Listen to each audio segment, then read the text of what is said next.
We've got another new brand today. Finn, what do we got? I am pulling absolutely no punches in this episode, Brett. This is my favorite shoe so far of 2022. I'm coming out super hot, no shame, letting the entire world know my truth. This is the Adidas Terrex. I'm calling it the Agravic 320. Did I get that right? So I think the full like birth name that's on the birth certificate here is the Adidas Agravic Flow 2.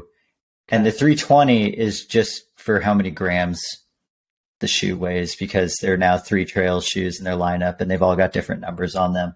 So again, maybe, yeah, like brands love just putting text on their shoes.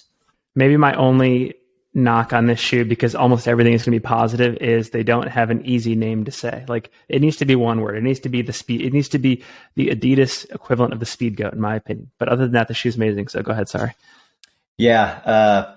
Agreed. Some of these trail all trail shoes right now, they just, we gotta fix some of these names, but that's all right. For now, let's get on with this. This is Adidas kind of midweight trail mountain running shoe. It slots right in the middle of 3 of their kind of marquee Adidas Terrex models. It was worn by Terrex athlete Abby Hall, who podiumed at CCC. So I know it can at least go that far. The shoe, actually, this might be our most reasonably priced shoe that we've reviewed so far. It comes in at $140. I have a size 10. It came in at 11.7 ounces, a little bit heavier, but I understand. Once we break down the whole shoe, I get why. 20 millimeter stack in the forefoot, 28 millimeters in the heel for an 8 millimeter drop. Adidas has always been kind of a classic 8 to 10 millimeter drop shoe company. I think this might also be our lowest stack shoe that we've reviewed as well. Yes. Finally, not kind of a maximally cushioned one. For the materials, the upper is a pretty standard kind of engineered mesh upper with quite a few additional plastic welded overlays. Very starchy, stiff, rigid heel counter, which is pretty classic to Adidas. They've always been more of a function over pure comfort type running shoe company, where they're always comfortable enough. But one thing that they do is they're like, we do not want the foot to move at all in this shoe. There is, as with most Adidas shoes recently, a big sustainability aspect. 50% of the yarn in the upper, as well as the plastic in the overlays, is 50% recycled plastic pulled out of the ocean. So good on Adidas for that. That's pretty cool. Yep. The midsole is one big slab of their Light Strike EVA foam, not to be confused with the foam that's in their super shoes, the Light Strike Pro. This is a much denser and much firmer, kind of pretty standard midsole foam. Interestingly, I thought this was just a design element, and it's on both sides of the shoe underneath the arch, but on both sides it's pretty firm. I can't tell if it's a really, really dense foam or like a soft plastic, but they call it a Pro Moderator support piece. And it really stiffens the shoe and adds a huge amount of protection right underneath the arch, which is interesting. A lot of trail shoe companies have gone the opposite way, where they make a big flex point right underneath the arch. Adidas has gone the opposite and really stiffened the shoe up there. Brett, I have a question for you. Yeah. There's a bunch of you've already mentioned a bunch of them, but like the Pro Moderator foam, the Continental outsole, the Light Strike, just to like incorporate these into all of the other technologies we've been looking at in other shoes. Like, what is there a comparison, or is Adidas like white labeling a technology that already exists and they're just putting their own name on it? So I would say like this Pro Moderator piece is something that we haven't seen in any of the other shoes that we've reviewed yet. And the purpose of it is to add additional support to the shoe. And that's really, out on the trail, if you're landing off camber, it's really going to help keep your foot planted on the shoe. The one thing I worry about is that if it's so stiff and you say like hit a rock on, the medial side right underneath your arch, is that just because it's so stiff, is that just going to dump the shoe and you're just going to, turn your ankle really easily? Maybe I'll let you touch upon that later because Sure. You've gotten to run in this shoe in more technical terrain than I have. The Continental rubber is, in my eyes, really one of the only other companies that can, go toe to toe with Vibram and their rubber compound. I always joked that I always thought Adidas was going to run themselves out of business because their Continental outsoles that they put on their road shoes as well last forever. Like, we're talking like 1,000 miles and hardly any wear. It's insane. Yeah. I mean, these days I almost never see shoes that don't have a Vibram outsole. So it's cool to see a competitor in the mix. Yeah. And from like a grip standpoint, I think it's just as good. How many miles did you run in this shoe? So Brett and I, for first-time listeners, we try to abide by a policy to the best of our ability of putting at least 100 miles in this shoe. I went above and beyond the call of duty simply because I freaking love this shoe. I put 122 miles on this shoe. Good on you, Finn. A relatively short amount of time. But there's a famous Doors song out there where Jim Morrison encourages listeners to break on through to the other side. And I know that Brett will probably talk in a second about how his foot didn't quite agree with that Pro moderator foam. I felt a similar stiff ride for the first two runs, maybe the first 10 to 15 miles in that midsole. But once it broke in, I felt like I was in foot nirvana. It was awesome. So it kind of hit that 122 miles for you. It did. And I know you just talked earlier about how like Adidas really doesn't want your foot to move. And I think that there's a huge risk when you build a shoe like that because there's basically one experience that your foot's going to have and it's going to lock in a certain way. And you better hope that all of the pieces come together. I just think like my foot was is the perfect foot for this shoe, and the lock in just made total sense. So moving on to fit then. Oh, also to answer the testing question, I got in 42 miles. And yeah, we'll when we break down the fit of the shoe, we'll get more into that. But I know I could do 100 miles of running in this shoe, but before this review, I didn't choose to because there was just other shoes that I was pulling more, and I did have a few fit issues. But from a fit standpoint, like lengthwise, did you go with your regular size?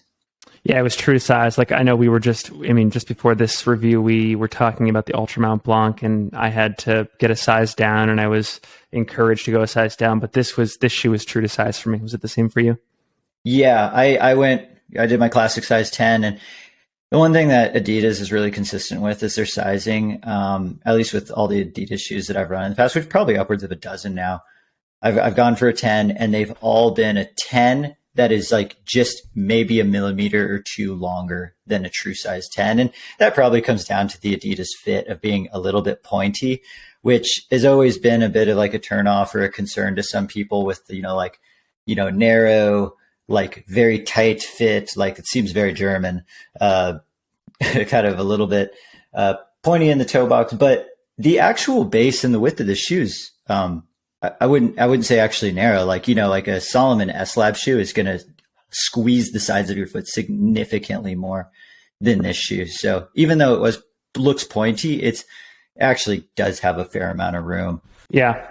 For me, I think similar to you, like when I first looked at this shoe, I was depressed, but appearances are deceiving. Like to me, like the forefoot looked a little bit narrower than it actually felt.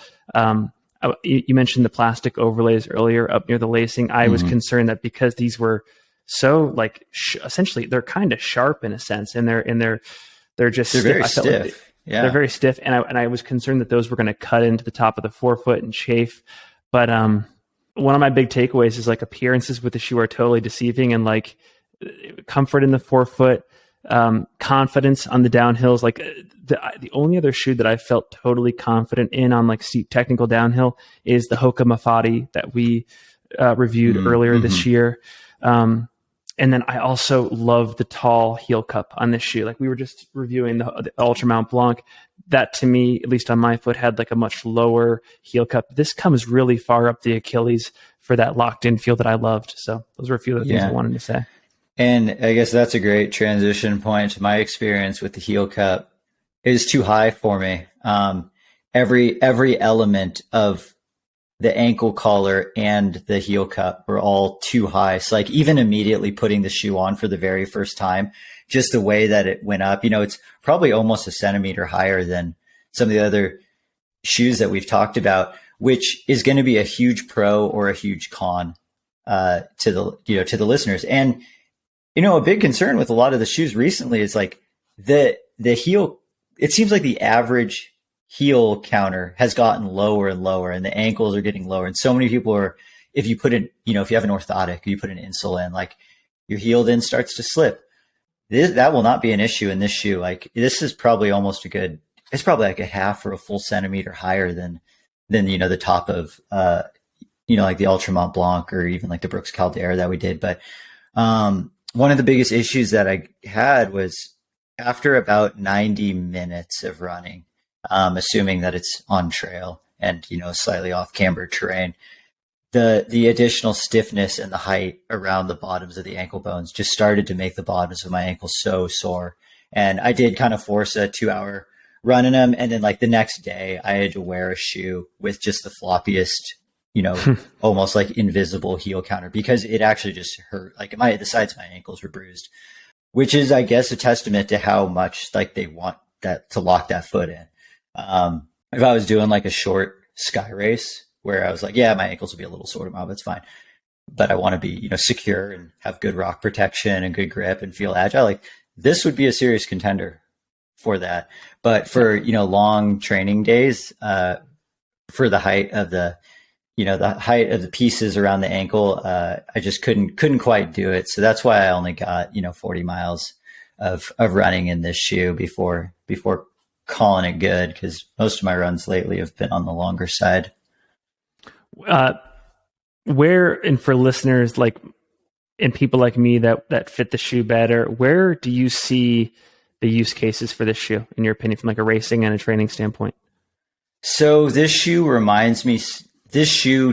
also did take me back to the pre-Hoka days of trail running footwear, but with slightly updated materials. So for anyone who's been running, in the trails for a long time, so the stiffer arch, and the shoe does actually have a little bit of a rockered shape to it, where like I would say like the high point of the shoe is underneath the arch, which kind of gives it a really smooth heel to toe transition. The only other shoe that like people have loved that gave a similar sensation was some of the old Pearl Izumi trail running shoes, like the Trail N1 and the Trail N2. Those had a little bit more open upper in terms of, less support going on, but this one probably even locks the foot down more, but it really did give me some old school Pearl Izumi trail shoe vibes. And that's going to be really exciting to some people who have just, simply don't like the feel of the maximal height, super mushy, really cushioned shoes. Like this one's lower to the ground, firmer. You can feel what's going on, but you're also at the same time still protected from those big rock hits. So, I think and because of that, there kind of is no recommended distance then for that shoe, because if your feet can handle the lower cushion and that's what you like, you can take the shoe as far as you want. Yep, that's true. Yeah, there's and I think I'm going to repeat a lot of what you said, but like it again at like first glance, at first hold, at first wear, it's a heavy shoe, but it carries its weight extremely well. It's not maximally cushioned. It's a low stack shoe, but somehow you feel like, yeah, kind of the sky's the limit. Me personally, I would love to use this at a backyard race like the Speed Goat. It would be this or the Hoka Mafati, I think. I would also use it at a race like CCC out at UT and be like, you mentioned Abby Hall wore it at CCC. I'm not sure if it was this year or the previous year, but she has experience in it. And yeah, I think I'd probably switch to like a Brooks Caldera, for example, for like a 100-mile race, or even if my foot could fit it better, like the Mount Blanc, just something a little bit more cushy underfoot. But this to me is like anything from like 4 hours to like 12 hours time on feet. I'm seriously considering this. Would you do like a shorter fast race in it, like say like the 26K at Speed Goat, or would you try and gamble on protection and go for something a little bit lighter, or could you see yourself running a fast hard mountain race in a shoe like this? That's a great question. I don't feel like I currently have a shoe in our stable that I would automatically default to for like a VK or any of these shorter speed races. I mean, a part of me thinks like if the terrain isn't too technical, like if I'm on the Bonneville Shoreline Trail here in Salt Lake City, or I'm on like an Ashland Trail, I might even be crucified for this, but like certain road shoes, like I might even consider using like a Nike Vaporfly or something like that. To get it done. So for me, like that's where road shoes start to become a serious consideration. Yeah. So this is definitely a shoe that you're going to take to the gnarlier trails out there. For sure. For sure. So, in terms of value, I mean, it sounds like this shoe brings a lot to the table for value, because it actually is a reasonable price point for what you get, $140 for a pretty firm, durable shoe with, huge amounts of protection, stability, a name brand outsole, that works really well and is going to last a ton of miles.